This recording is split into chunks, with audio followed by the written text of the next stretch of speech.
नमस्कार, बहुत स्वागत आपका। मैं हूं आपके साथ मनोरा सक्सेना। मनो की मास्टर क्लास में आज एक बहुत बड़ी खुशखबरी सरकारी कर्मचारियों के लिए बताने वाले हैं। दरअसल प्रधानमंत्री नरेंद्र मोदी की अध्यक्षता में शनिवार को ही केंद्रीय कैबिनेट की बैठक में केंद्रीय कर्मचारियों के महंगाई भत्ते में 2% की बढ़ोतरी को मंजूरी दे दी गई है। ये बढ़ोतरी 1 जनवरी को 2026 से लागू होगी और इससे कर्मचारी की सैलरी में इजाफा होगा।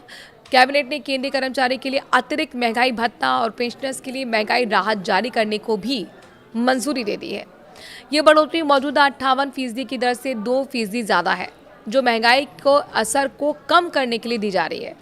सरकार के मुताबिक डीए और डीआर बढ़ाने से सरकारी खजाने पर सालाना करीब 6,791.24 करोड़ रुपए का अतिरिक्त बोझ पड़ेगा।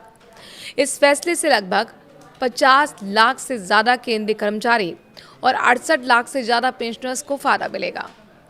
ये बढ़ोतरी 7वें केंद्रीय वेतन आयोग की सिफारिशों के आधार पर तय की गई है, फॉर्मूले के अनुसार की गई हैं।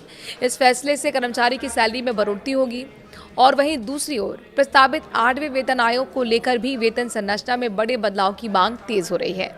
इसी बीच national council joint consultative machinery ने सरकार को दिए ज्ञापन में फिटमेंट फैक्टर को 3.83 तक बढ़ाने की मांग की है। अगर ये प्रस्ताव मान लिया जाता है तो न्यूनतम बेसिक सैलरी 18,000 रुपये से बढ़कर करीब 69,000 रुपये तक पहुंच सकती है। फिटमेंट फैक्टर एक ऐसा गुणांक होता है जिसके जरिए महंगाई और जीवन यापन की लागत को ध्यान में रखते हुए कर्मचारी की सैलरी तय की जाती है। NCGCM ने इसके अलावा हर साल 6% वेतन वृद्धि, प्रमोशन पर 2 इंक्रीमेंट और कम से कम 10,000 रुपये का लाभ देने जैसे सुझाव दिए हैं। अगर ये बदलाव लागू होते हैं तो देश के 50 लाख से ज़्यादा केंद्रीय कर्मचारी और 65 लाख पेंशनर सीधे तौर पर प्रभावित होंगे। महंगाई भत्ता सरकार द्वारा कर्मचारियों को महंगाई के असर से बचाने के लिए दिया जाता है। पिछले कुछ वर्षों में पेट्रोल, रसोई गैस, सब्जी, फल और अन्य ज़रूरी वस्तुओं की कीमतों में काफ़ी वृद्धि हुई है। ऐसे में डीए में समय समय पर बढ़ोतरी कर्मचारियों की वास्तविक आय को बनाए रखने में मदद करती है। केंद्रीय कर्मचारी संगठन इस बढ़ोतरी का स्वागत कर रहे हैं, लेकिन वो इसे अपर्याप्त भी मान रहे हैं। कई संगठन कह रहे हैं कि 2% बढ़ोतरी महंगाई की वास्तविक दर के मुकाबले कम है।